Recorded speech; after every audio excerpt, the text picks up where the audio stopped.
ji canê xwe Tu çûyî bê ku li paş xwe binêrî Şev û roj bi navê te dijîn Lê tu bûyî xewnê ku veger nake Dilê min şikest çavê min digirin Bê tev jiyan bûye tarî û giran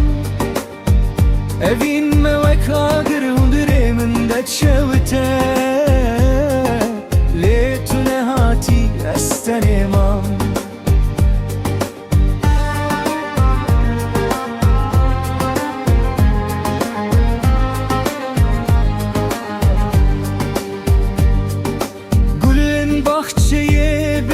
te didan Niha hemû bêreng û bêcanin Her gava ku navê te dibêjin Derdê min dibe çiya li ser dilim Dilê min şikest çavê min digirin Bê tev jiyan bûye tarî û giran Evîn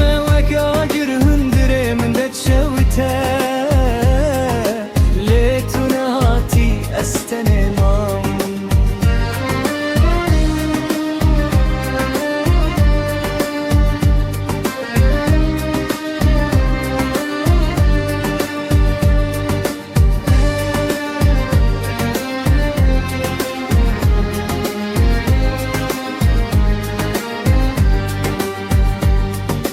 Heke rojekê vegerî cem Dibe ku kulen dilê min baş bibin Lê heta wê rojê ez ê vîranînên te bijîm Bi stranek sor û bi dilek şikestî Dilê min şikest